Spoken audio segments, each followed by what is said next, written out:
The mahogany desk that once belonged to my grandfather gleamed under the harsh fluorescent lights of the probate courtroom. I sat in the gallery, my hands trembling slightly as I watched my brother Marcus adjust his expensive tie and whisper confidently to his lawyer. The irony wasn't lost on me. The very desk where Grandpa had written his will now served as the judge's bench in the courtroom where that will would be read. 3 months earlier, I had been living in blissful ignorance.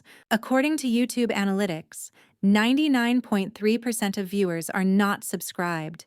That's a huge number. By subscribing the channel that is completely free, you'll help support the channel and never miss fresh content. Working as a high school history teacher in Portland, while Marcus climbed the corporate ladder in New York. We'd never been particularly close. The 8-year age gap and his natural talent for being Dad's golden boy had seen to that, but I'd never imagined the depth of calculation that lurked beneath his charming smile. It started with a phone call on a Tuesday evening in October. "Sarah, you need to come home immediately." Dad's voice was strained, unfamiliar. "Your grandfather. He's gone." The drive from Portland to our small hometown of Millbrook took 4 hours, but it felt like minutes. My mind raced with memories of Grandpa Joe, teaching me to fish at the old pond, helping me with my history reports, telling me stories about our family's past. He'd raised Dad as a single father after Grandma died young, and when Mom passed away when I was 12, he'd stepped in to fill that void for me too. I arrived at the family home to find it already buzzing with activity. Marcus was there, of course, having flown in from New York with his wife Jennifer. They were orchestrating funeral arrangements with the efficiency of a military operation, while Dad sat in his recliner, looking older than his 63 years. "There she is," Marcus said, pulling me into a hug that felt more performative than genuine. "I'm so sorry, sis. I know how much he meant to you. The funeral was beautiful.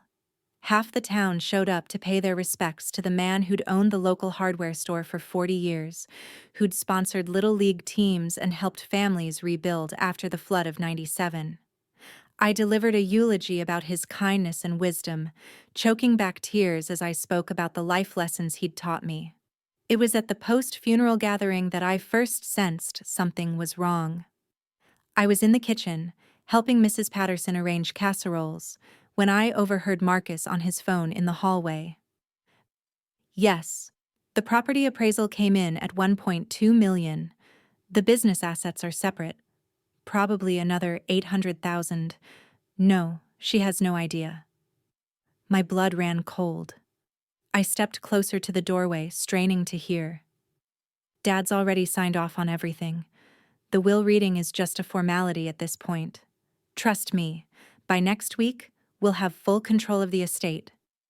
I pressed myself against the wall, my heart pounding so loudly I was sure he'd hear it. Marcus continued, his voice dropping to a whisper. "Sarah's always been the idealistic one. She won't fight it, especially if we frame it right. Besides, what's she going to do with a hardware store? She's a teacher, for crying out loud." The casual cruelty in his voice hit me like a physical blow. I slipped away before he finished the call, my mind reeling with questions and a growing sense of dread. That evening, as the last of the mourners left, I cornered Dad in his study. "Dad, can we talk about Grandpa's will?" He wouldn't meet my eyes, suddenly very interested in organizing papers on his desk. "Marcus is handling all that legal stuff, sweetheart. You know I'm not good with those kinds of details." "But surely I should know what Grandpa wanted." "Everything's been taken care of," he interrupted, his voice sharper than I'd ever heard it. "Your brother has everything under control. You should focus on getting back to your students." The dismissal stung, but it was the evasiveness that really alarmed me. Dad had never been one to avoid difficult conversations, especially not with me. Something was very wrong. I spent a sleepless night in my childhood bedroom, staring at the glow-in-the-dark stars Grandpa had helped me put on the ceiling when I was 8. By morning, I'd made a decision. I called in sick to work and drove to the county courthouse. If there was a will on file, it would be a matter of public record after probate began. The clerk, a woman about my age named Linda, was sympathetic when I explained I was trying to understand my grandfather's final wishes. "I'm sorry, honey, but there's no will filed yet for Joseph Brennan. Usually the family attorney handles the filing." "Who is his attorney?" She consulted her computer. "Looks like Harold Fitzgerald represented him for years, but there's a notation here that he switched to Hartman and Associates about 6 months ago." My stomach dropped. Hartman and Associates was Marcus's firm. I drove straight to Harold Fitzgerald's office, a modest building downtown where he'd practiced law for 30 years. He was a kind man in his 70s who'd known our family since before I was born. "Sarah, dear, I'm so sorry for your loss," he said, ushering me into his wood-paneled office. "Your grandfather was a good man." "Mr. Fitzgerald, I need to ask you about his will." His expression grew troubled. "I'm afraid I can't help you with that. Joseph came to me about 6 months ago and asked for all his documents. Said he was transferring his legal affairs to a firm in New York." "Did he say why?" "He mentioned that Marcus had recommended someone. Said they specialized in estate planning for business owners." Harold leaned back in his chair, studying my face. To be honest, I was surprised. We'd been working on his will for months, had it all finalized. Then suddenly he wanted everything transferred. My hands were shaking now. "What did the original will say?" Harold hesitated. "I can't reveal specific details, but let's just say it was very different from what I'd expect to see in a new version. Your grandfather was very concerned about fairness, about making sure both his grandchildren were taken care of appropriately." I left his office with my worst fears confirmed. Somehow, Marcus had manipulated Grandpa into changing his will, but I needed proof. That evening, I did something I'd never imagined myself capable of. I waited until Dad went to bed. Then I searched his study. It took me an hour to find what I was looking for. A copy of the new will, hidden in a file folder marked Insurance Documents. My hands shook as I read the document. It was worse than I'd feared. The will left everything. The house, the hardware store, the investments, everything. To Dad, with a provision that upon Dad's death, everything would pass to Marcus. I was mentioned only once. "To my granddaughter Sarah, I leave my fishing tackle box and the contents of my workshop, with gratitude for her companionship over the years." A fishing tackle box. 40 years of building a business, a lifetime of accumulated wealth, and I got a tackle box. But it was the next document in the folder that made my blood boil, a letter of resignation, supposedly signed by me, dated just a week before Grandpa's death. In it, I allegedly relinquished any claim to the family business, stating that I had no interest in continuing the family legacy, and that I trusted my father and brother to handle all family business matters. I had never written such a letter. I had never even seen it before. The signature was a decent forgery, but I could tell it wasn't mine. The S in Sarah was slightly different from how I actually signed my name. More importantly, the letter was dated during a weekend when I'd been at a teaching conference in Seattle, something I could easily prove with hotel receipts and conference registration records. My phone buzzed. A text from Marcus. "Will reading tomorrow at 2 p.m. County Courthouse, Judge Morrison's chambers. See you there." I stared at that text for a long time, fury building in my chest like a wildfire. They thought they'd won. They thought I was just the naive little sister who would accept whatever scraps they threw her way. They were wrong. I spent the next 18 hours preparing for war. First, I drove back to Seattle and retrieved every document from the teaching conference: hotel receipts, conference schedules, even a photo of me at the keynote speech, time-stamped and geotagged. Then I called Linda at the courthouse and asked about the procedure for challenging a will. "Well, you'd need grounds," she explained. "Fraud, undue influence, lack of capacity, but you'd need evidence. What if there was a forged document involved? That's fraud. You'd want to talk to a lawyer immediately. I called every lawyer in Millbrook, but small towns are small towns. They all either knew Marcus professionally or had some connection to Dad's business. Finally, Linda suggested I try Janet Morrison, no relation to the judge, who practiced family law in the county seat, 40 miles away. Janet was a sharp woman in her 50s who listened to my story with growing interest. "This is definitely actionable," she said after reviewing the documents I'd brought. "The forged resignation letter alone is grounds for challenging the will. But I have to ask, are you prepared for the fallout? This is going to destroy your relationship with your father and brother." I thought about that tackle box, about Marcus's dismissive voice on the phone, about Dad's refusal to even look at me when I asked about the will. "They destroyed it first," I said. Janet nodded grimly. "Then let's go fishing." The next afternoon, I walked into Judge Morrison's chambers with Janet beside me, and a briefcase full of evidence in my hands. Marcus's confident smile faltered slightly when he saw my attorney, but he recovered quickly. "Sarah, you didn't need to bring a lawyer to a simple will reading," he said with practiced charm. "This is just family business." "That's exactly why I brought one," I replied. Judge Morrison, a stern woman in her 60s, read through the will with practiced efficiency.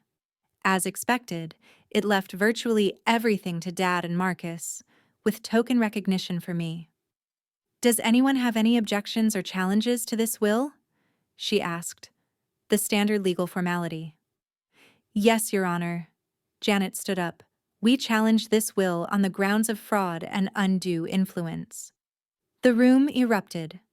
Marcus's lawyer shot to his feet. Dad looked like he'd been slapped, and Marcus himself went pale. "On what grounds?" Judge Morrison asked. Janet opened her briefcase. "We have evidence that documents were forged to support this will, specifically a letter of resignation supposedly signed by my client. We also have evidence that the decedent was pressured to change his original will through manipulation by the primary beneficiary." She handed the judge the forged letter, along with my alibi documents from the Seattle conference. "Furthermore," Janet continued, "we have testimony from the decedent's original attorney that he had prepared a very different will, one that was suddenly changed after the beneficiary Marcus Brennan arranged for his grandfather to switch legal representation to his own firm." Judge Morrison studied the documents carefully. The silence in the room was deafening. "Mr. Hartman?" She addressed Marcus's lawyer. "Can you explain this resignation letter dated on a weekend when Ms. Brennan was demonstrably in Seattle?" Hartman fumbled through his papers. "Your Honor, we were not aware of any questions regarding the authenticity of that document." "Because you didn't bother to verify it," Janet interrupted. "Just as you didn't bother to investigate whether your client had unduly influenced an elderly man to change his will." "That's a serious accusation," Judge Morrison said. "It's a serious crime," Janet replied. "Document forgery is a felony in this state." The judge turned to Marcus, who had gone from pale to green. "Mr. Brennan, did you have any knowledge of the creation or existence of this resignation letter?" Marcus opened his mouth, closed it, then whispered something to his lawyer. "Your Honor," Hartman said, "my client invokes his Fifth Amendment right against self-incrimination." The room fell silent. Dad stared at Marcus in shock, finally understanding what his golden boy had done. Judge Morrison set down the documents. "This court finds sufficient evidence of fraud to invalidate this will. Mr. Hartman, I'm referring this matter to the District Attorney's Office for investigation. Miss Morrison, please file a petition for the original will to be probated instead." But Janet wasn't finished. "Your Honor, we'd also like to request an immediate restraining order preventing any disposal of estate assets pending the outcome of the fraud investigation." "Granted." As we left the courthouse, Marcus cornered me in the parking lot. Gone was the charming facade. His face was twisted with rage. "You have no idea what you've just done?" he snarled. "I put everything into that business plan. I have investors waiting. You're going to destroy everything Dad and Grandpa built." "No," I said quietly. "You already did that when you decided to steal from your own family." Dad appeared beside Marcus, looking older and more frail than I'd ever seen him. "Sarah, honey, can't we work something out? As a family?" For a moment I almost wavered. This was my father, after all. The man who'd raised me, who'd been there for every school play and graduation. Then I remembered his words from that first conversation. "Your brother has everything under control." "You made your choice, Dad," I said. "You chose him over honesty. Over me. Over what Grandpa actually wanted. But the business will be fine." Grandpa's real will left it to both of us, with provisions for either of us to buy the other out. That was his plan all along, for us to work together, or for one of us to have the option to continue alone. I looked directly at Marcus. "Too bad you were too greedy to just take half." The criminal investigation took 6 months. During that time, I moved back to Millbrook and ran the hardware store with the help of Tom Bradley, Grandpa's longtime manager. It turned out Marcus had been right about one thing. I didn't know much about running a hardware store, but I learned, and more importantly, I discovered I loved it. There was something deeply satisfying about helping people solve problems, about being part of a community in a way I'd never experienced as a teacher. Customers would come in with broken widgets or half-remembered descriptions of parts they needed, and I'd work with them to find solutions. It reminded me of why Grandpa had loved this business so much. Marcus pled guilty to document forgery and fraud to avoid a trial. He received 2 years probation and a $50,000 fine, but the real punishment was the destruction of his legal career. His firm fired him, immediately, and the Bar Association suspended his license. Dad never spoke to me again. He moved to a retirement community in Florida, selling his house without a word. I heard through mutual friends that he felt I'd betrayed the family by pursuing criminal charges against Marcus. The irony was crushing, but I made my peace with it. Grandpa's real will, when it was finally probated, revealed the full extent of his wisdom and love. He'd left the hardware store to me outright, along with the family home and half of his investments. The other half went to Dad, with provisions that if Dad predeceased Marcus, that portion would be donated to charity, rather than passing to my brother. But the real treasure was something Marcus had never known about. A safe deposit box containing Grandpa's journals and a letter addressed to me. "My dear Sarah," it read in his familiar handwriting, "if you're reading this, it means my suspicions about Marcus were correct, and you've had to fight for what's rightfully yours. I'm sorry you had to go through that battle, but I'm proud of you for fighting it." I knew something was wrong when Marcus suddenly started taking such an interest in my legal affairs. His questions were too specific, too focused on the business assets. When he insisted I needed better legal representation, I played along but made sure Harold kept copies of my real wishes. The hardware store isn't just a business, Sarah. It's a legacy of service to this community, of honest work and fair dealing. I always knew you understood that in a way, Marcus never could. You have your grandmother's heart and your mother's strength. I trust you to carry this forward. Don't let anger consume you, but don't let anyone convince you that fighting for truth is wrong. Sometimes being family means holding each other accountable, even when it's painful. All my love, Grandpa Joe. P.S. Check behind the false back in the workshop toolbox. I left you something I think you'll appreciate. Behind the false back, I found a small wooden box containing Grandma's wedding ring and a deed to a small cabin on the lake where Grandpa had taught me to fish. Marcus hadn't even known it existed. 2 years later, I was restocking the paint display when the bell above the door chimed. I looked up to see a familiar figure, Marcus, looking older and wearing clothes that had seen better days. "Hello, Sarah." I continued arranging paint cans, not trusting myself to speak immediately. "I heard about Dad," he said quietly. Our father had died the previous month, a heart attack in his Florida retirement home. The funeral had been small, attended mostly by his golf buddies and neighbors. Marcus and I had sat on opposite sides of the church. "What do you want, Marcus?" I wanted to apologize. Really apologize, not the lawyer version. He looked around the store, taking in the improvements I'd made, the bustling activity of a business that was thriving. "And I wanted to say thank you." "Thank you? You saved me from becoming someone I don't think I could have lived with." He leaned against the counter, suddenly looking exhausted. "If you hadn't stopped me, I would have stolen everything and convinced myself I deserved it. I would have become the kind of person who could look his sister in the eye and feel nothing." I set down the paint cans and really looked at him for the first time in 2 years. The expensive clothes were gone, replaced by simple jeans and a flannel shirt. He looked human again. "What are you doing now?" "I teach math at a community college in Ohio. Turns out being disbarred doesn't disqualify you from teaching." "Who knew?" He managed a rueful smile. "It's not glamorous, but it's honest work." I think Grandpa would have approved. We stood in silence for a moment, the weight of everything that had happened hanging between us. "I don't forgive you," I said finally. He nodded. "I wouldn't forgive me either. But I don't hate you anymore. That's more than I deserve."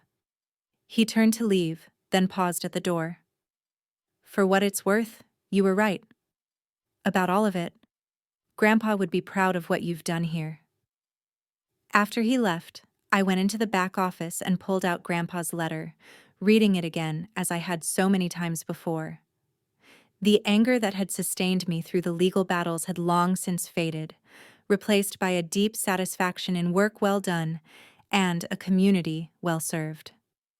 Sometimes people asked me if I regretted pursuing the criminal case, if I wished I'd just accepted the tackle box and moved on with my life. The answer was always the same. I regretted that it had been necessary, but I didn't regret doing what was right. Justice isn't always about punishment. Sometimes it's about truth, about standing up for what should be even when it costs you everything you thought you wanted. I'd lost a father and brother, but I'd gained something more valuable: the knowledge that I could be trusted to do the right thing, even when it was hard. And on quiet evenings, when I closed up the store and walked through the town that had become truly home, I could feel Grandpa's approval in the gentle evening breeze off the lake. Some legacies are worth fighting for, even if you have to fight family to protect them. The tackle box still sits on my desk, holding paper clips and rubber bands. It reminds me daily that sometimes the smallest things can teach us the most important lessons about who we are and what we're willing to accept. I never did learn to like fishing, but I learned something better. I learned how to fight for what's right and live with the consequences, whatever they might be. And in the end, that was the greatest gift Grandpa ever gave me.